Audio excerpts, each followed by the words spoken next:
Makaveli. How did it get to a point where you got to work on Makaveli? Okay. I didn't know that there was going to be a Makaveli or anything like that. I was just working to work, and I was just glad that Pac was accepting some of my work. Now, then it started becoming, I started hearing, well, actually, I heard him talking about he was going to start his own label. And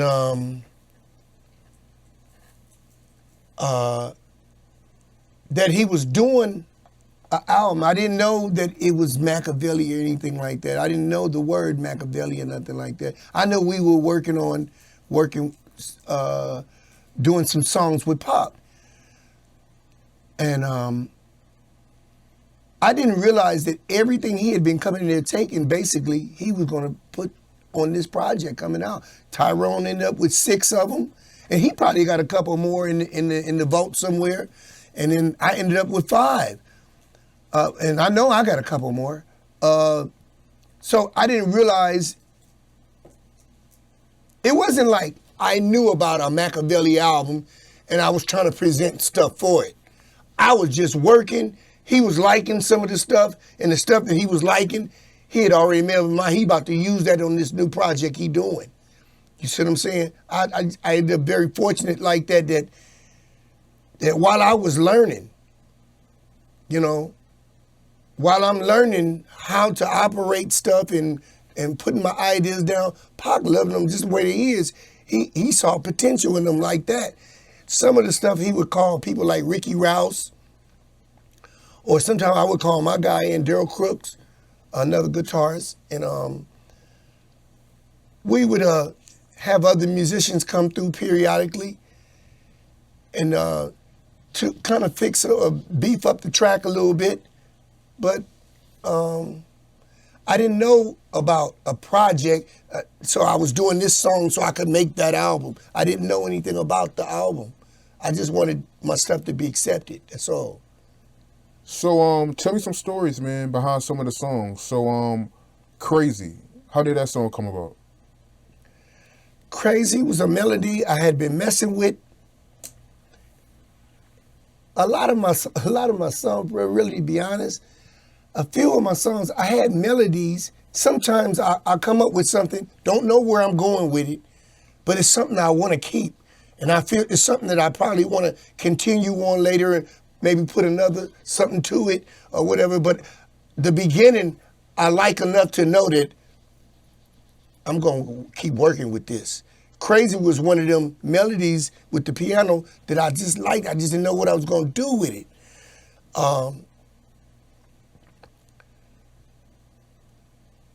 This is weird. During that time, they had a lot of plane crashes going. I don't know if you look back in those years. 96 or whatever, 95, 96. They had a lot of plane crashes that happened in a small period of time. And Pac, there was a few other things happening around the world because he was really conscious of stuff like that, you know. And he wanted to talk to that in a song. He wanted a song that spoke to about, you know, how the world, things going on in the world like that. And he discussed that with me and Edie before, Edie Amin. And one day, Edie heard me playing Crazy, what ended up being Crazy. And he went and got Pac. He said, I think this will fit the thing where you wanted to talk about the plane crashes and the woo or go. And Pac said, no, but I love that. We're going to use that. We're going to use that one right there. And that's not the one for the plane crash. We're going to use that. A week later, he went and got Badass in the hallway, and they made Crazy. You know, the very next slow one I did ended up being the song that he was looking for. It was called The Good Die Young. That ended up being the one talking about the plane crashes and everything else going on in the world. You know, like that. So he was the kind of guy, man. Immediately, if he liked something, he's already thought of a direction for it. And he knew if the melody to Crazy didn't fit where he wanted to go about the plane crashes, but this one, Good Die Young, did. You know, so that melody, when I gave it to him, that's the one. That's the one for the woo. And it's just amazing how he could hear something. You know what's weird too, man? It was strange how I don't care what song you got going. If it's an up-tempo kind of riding beat, his mood would change. Like, oh, we're going to ride, But then you play something that's a little more melodical. Oh, God, I can feel the shadows. He go into a whole nother mood. He's already thought of a direction. You even hear him mumbling to himself. Oh, I can feel the shadow.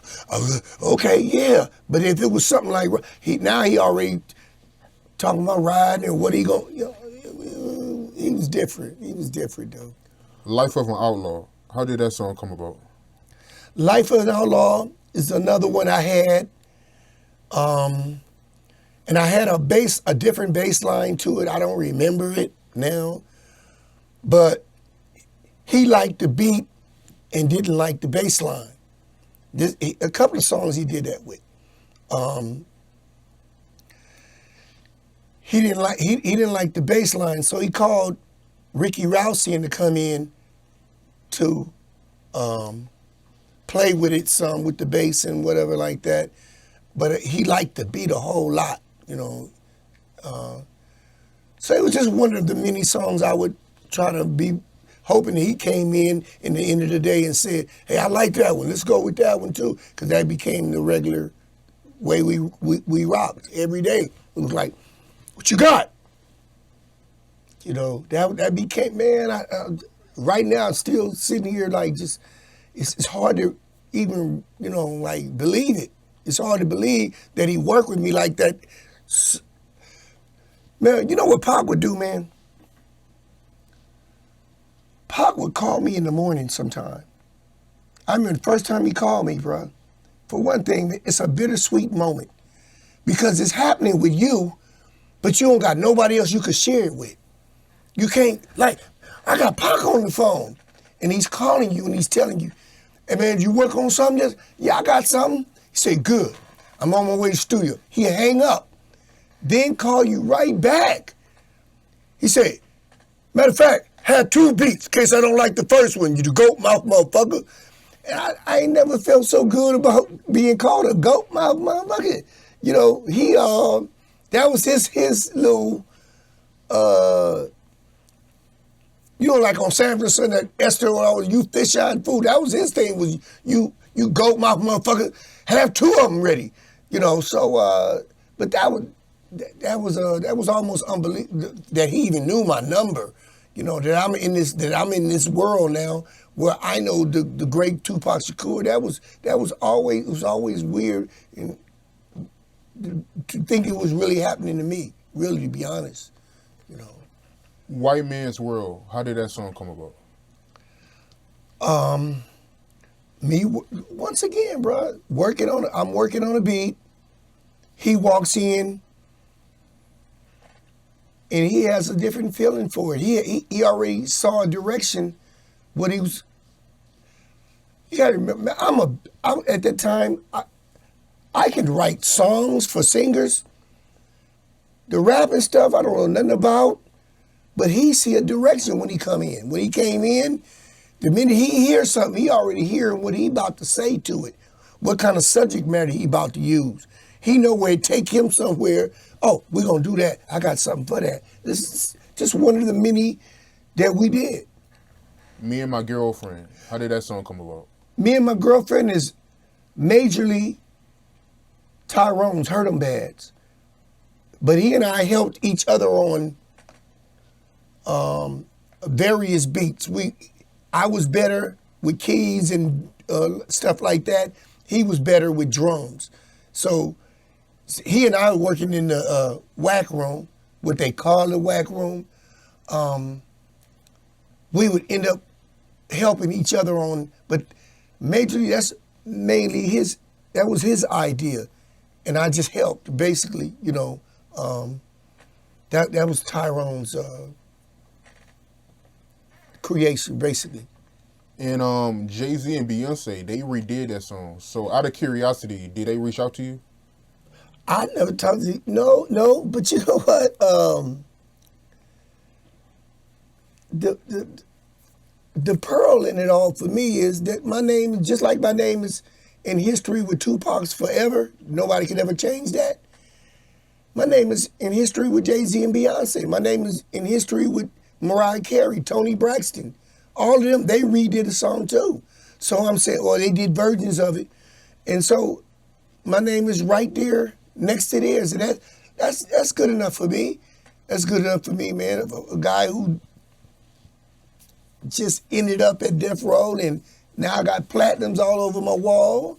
That's all right with me. It's all right with me. You know, if I ever run into him, I'd speak, hey, I'm Darryl Harper, yo, you did the so-and-so song. I'd probably tell him, you know, but if it don't, it don't, you know.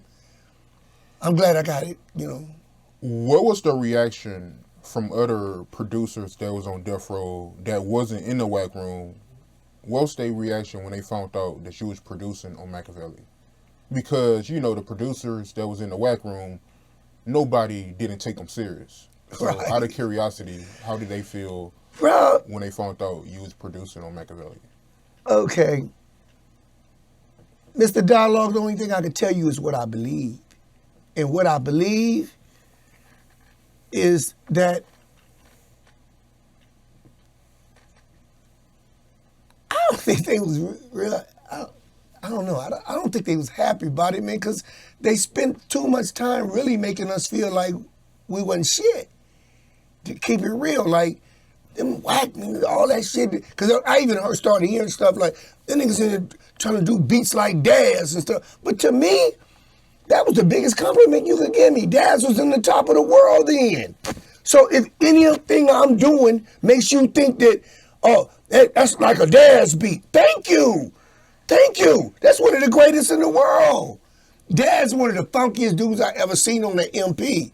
So if you said anything I did sound a little bit, or if it sound 10% of what he do, I'm going up the right road.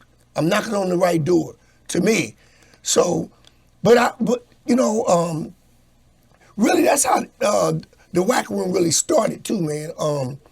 People was just putting us down, saying stuff all in the hallways, and Suge came in there one day and said, man, I'm tired of this shit, man.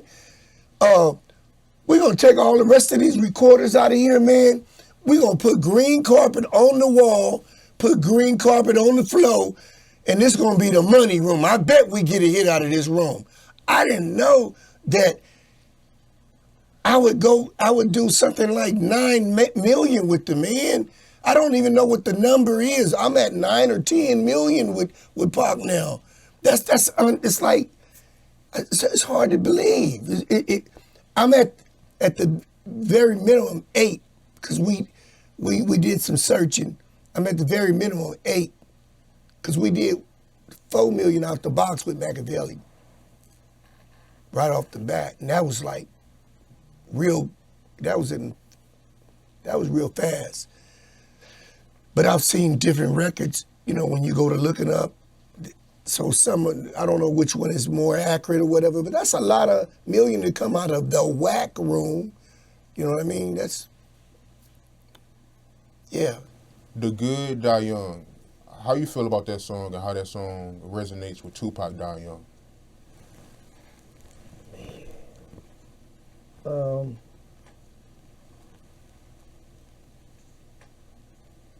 Man, yeah, that's strange that he would do, because he died young. I know. I'm just glad that we got a chance to have that work together, because he was always talking about he wanted to work and talk about some things that was going on in the world and how he felt about some different things. And with the Good Die Young.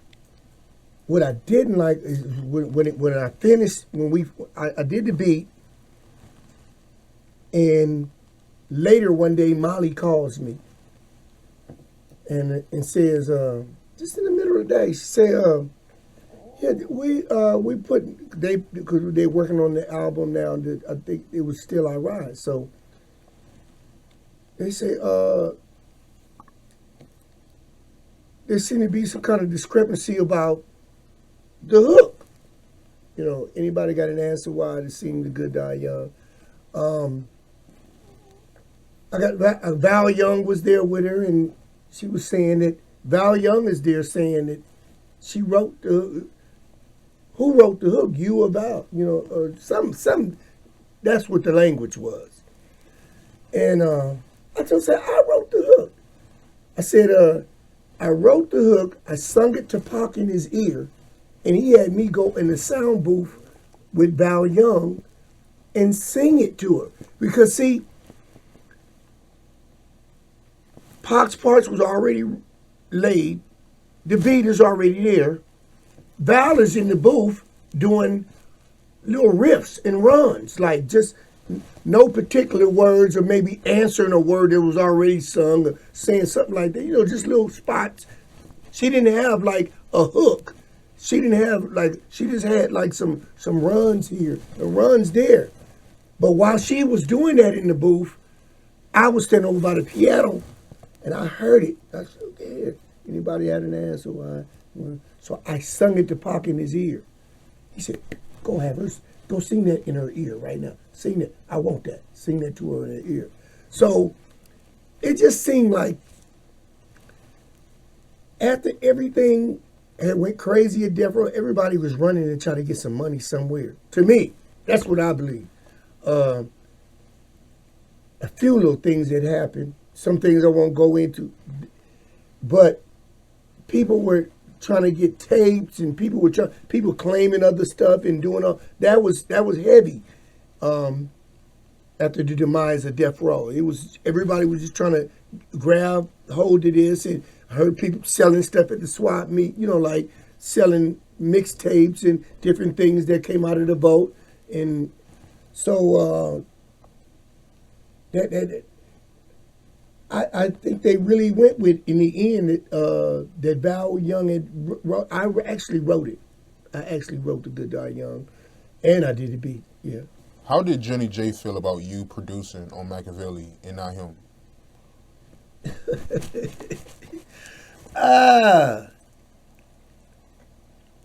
Man, I talked to Johnny J one time on the phone. And this is a guy who I got...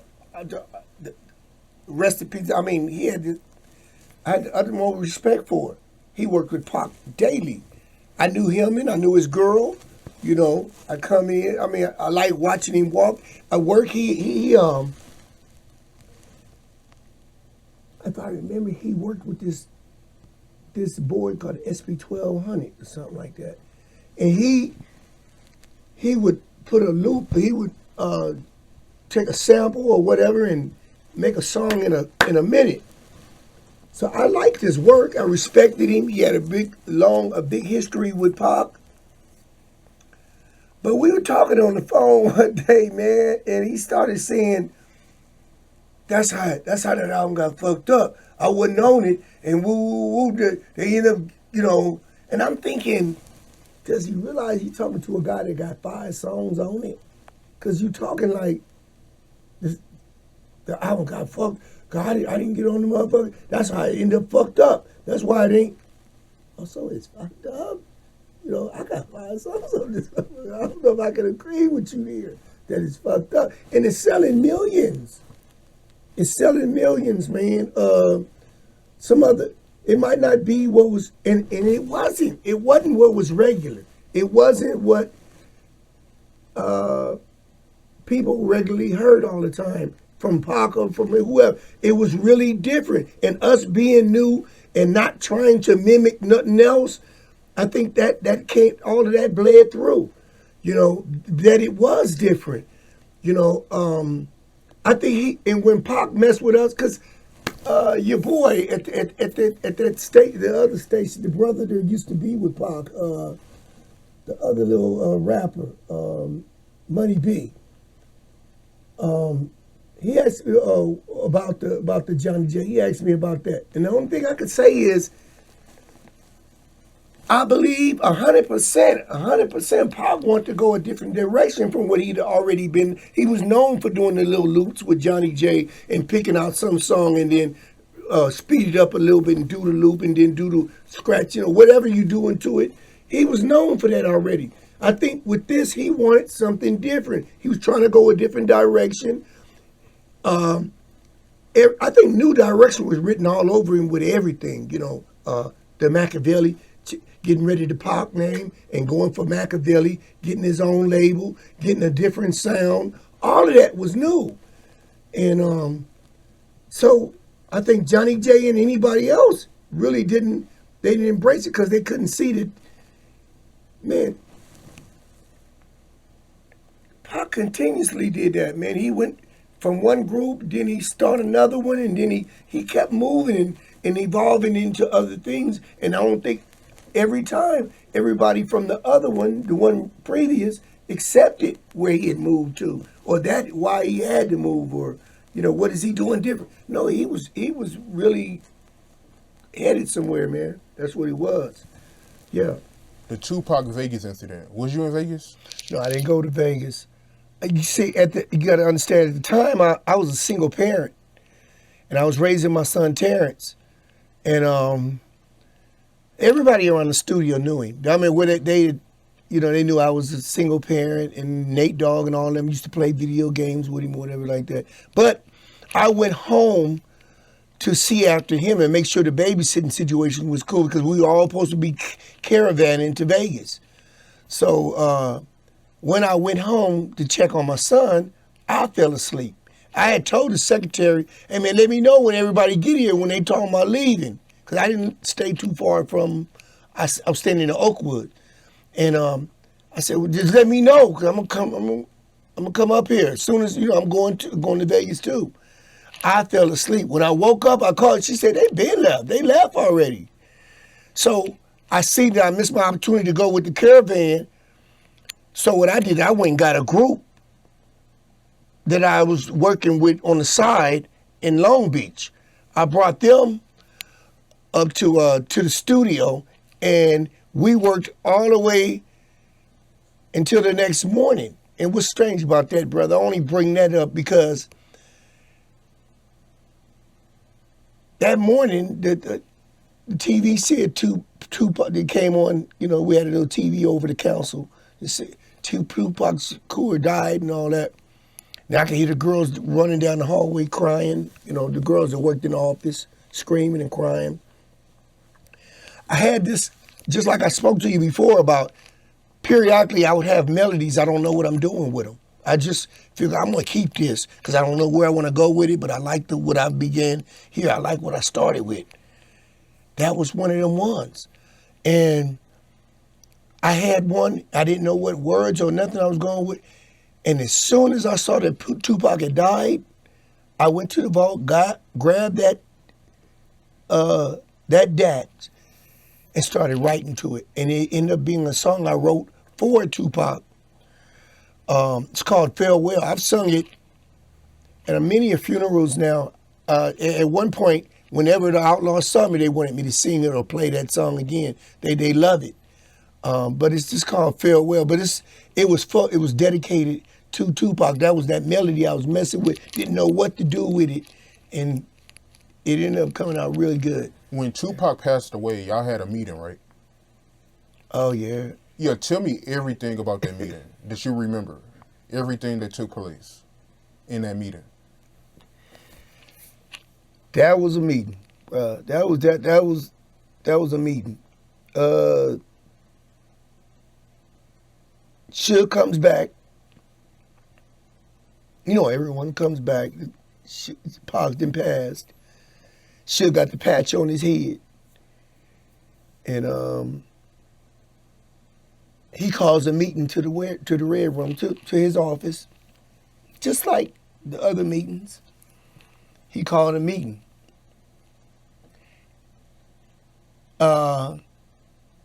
Everybody's kind of gray. Everybody's feeling kind of blue at that moment. And here and there, somebody saying something and somebody else saying some other little quiet words or saying, it was all about the mood for Pop and past. Then they started people started singing dedications to him in the office. We had a group there called Bugatti, and about 4 or 5 girls, if I remember correctly, and they were real good. I think Rage and Neckbone had brought them in, and they sing something. This one of Suge's, I believe his homeboy was named Hub, something like that. And he and I used to write with Nate Dogg too. And he sung a dedication, but everybody who's singing, there's a few people who are singing. I'm sure there wasn't the only two. Everybody was trying to do their own little dedication, saying something. But they were singing cover songs. They were singing something that had already been out. Just so happened that, like I told you, when I learned that Pac had passed, I went and got that song I had been messing with and wrote one. This one of the guys with us, he was a writer there, Reggie Lamb, and he was one of Danny Boy's buddies. They were from the same place or whatever, and real good writing dude. I mean, with harmonies and all this kind of stuff. Mary J. loved to work with him. Loved to work with Reggie Lamb. And what happened was I'm in the meeting. Reggie Moore walks over to me and say, "Hey man, you the only one got a song for Pac. Go out to the vault and get your song. Go get your tape. And then come play, come show, because everybody doing these dedications." And that sounded good to me. I said, yeah, why not? I got a whole song for him. So I sneak out the door, out the meeting, go down to the vault, to the security. Hey, man, I need to get a dat out the vault. Whoa, got the dat. This the only thing, dude. When I go back to Studio B is close to Suge's office where everybody doing the dedication, right? It's the bigger studio. I put the dat in, and I want to try to cue it up to right where the song started. I had more stuff on the dat. I don't pay attention that the last person who was in the studio had the console turned all the way up. So the minute I push play, it just blasted like bit. And I hit it stop, and I heard Suge say, "Who the fuck in my motherfucking studio?" And the same dude who told me, "Man, go, you got a song, man, go get." I heard him say, "That's Darryl Harper. That's Darryl Harper in your motherfucking studio." Tell that motherfucker to come in right now. Man, I come up to the door. She'll reach out and grab me by the neck, man. Snatch me. Man, you ain't disrespecting the memory of Pac, is you? And I looked all behind him. Looked like everybody in there would have helped kick my ass. Like everybody already said about Pac, they looking for something to release on. And he got me. I said, man, and here's what I did. I tried to twist my neck around. I said, hey, man, I wrote a song for Pac, and it's already finished. And I started, this would be a good time to present it. He said, good, because you up next, nigga. And when I finished singing it, everybody felt it. And the only thing Suge said was, when it's real, you feel it. That's exactly, I knew I would give my ass kick again in that room. I wouldn't go, it came out all right, but yeah. So that's what happened with that meeting. Yeah. Do you think Tupac joining Death Row was his downfall? Man, I wrestle with that, and I do. I personally feel like that. I feel like Tupac was a ball of fire by himself, and with all that was going on at Death Row, I think that was just too much all in one little space, man, in his life right there. And I really believe that even though I'm talking in the face of a blessing I received to be able to work with him.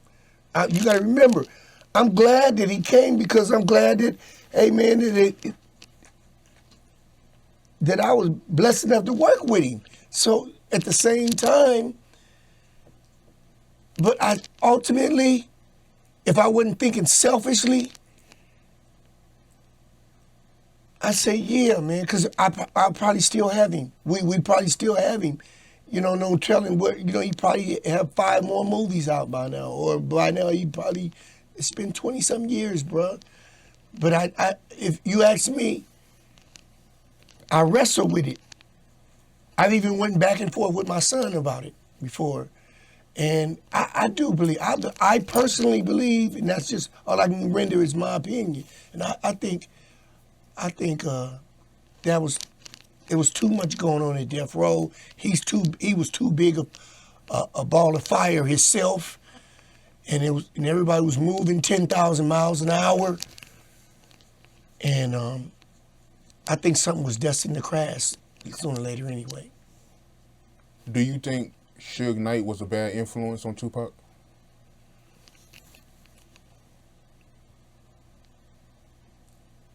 Personally, yeah, I do.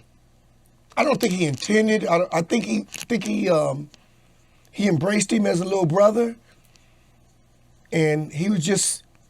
They had a lot of fun together. I think their relationship was real, but I just think it was toxic also. In so many ways, it was really toxic. You know, regardless to the fun. The fun that we had from their union, him coming to Death Row, and all, regardless of all that, if I'm not thinking about myself, I just think, yeah, I think that, yeah, I think he was too much a ball of fire himself, man, to be around the gang life. And something that looked almost mafia-ish, you know. I don't think that was a good mix for him already. I just don't. And all I can render is my opinion, man. So I don't need nobody hating me because I feel like that. I feel like, you know, separate from enjoying the fact that I got a chance to work with him, if I just separated that, I think Death Row and Suge and all of that whole mix was too much for him. Would Tupac change when he was around Suge Knight? Like him being around y'all, because you said you used to work with Tupac all the time in the studio. When he would hang around y'all and when he would hang around Suge Knight, did you see a difference in Tupac attitude and behavior? Not particular. No, he's a real animated guy, period. I mean, he And that's what I mean. It seems like when he was around Suge Knight, he was more animated. Like more hyped up. I think certain people bring other energies out of other people. You know, when you around Suge, I say this, man, and hope I'm not sorry for saying it, but even me, bruh, I've been in situations, I remember, there were times when I tried to act like Suge or whatever, or I tried to, around the crowd I had, you know, I wanted to emulate what I saw from him. This guy had a lot of power and he had a lot of, and I wanted to emulate that. I remember at the Christmas party, I brought a girl there. And then I think I brought a girl there and a friend to the Christmas party. And I remember I bought this suit to wear there. And I remember feeling like, I don't know, man, I was just weird. I felt like a boss. Like for them, for the people I brought, they got a chance to see that Dr. Dre is here. There goes Suge Knight and them. So to them, I was acting like I was some, whatever. I know I was, to me, I was a little toasted, drinking, and I was to me, I was out of my character. The next day I knew that I had I think he sometime when you're around him, you want to be accepted by him, you want to be, so some of that energy, or some of that spirit get off on you, and you might do something or act a little bit out of your own character. I wanted to be accepted, so I did some things, with other people, or when call myself acting like Suge or whatever like that with people I knew, not with people at Death Row that really nothing like that.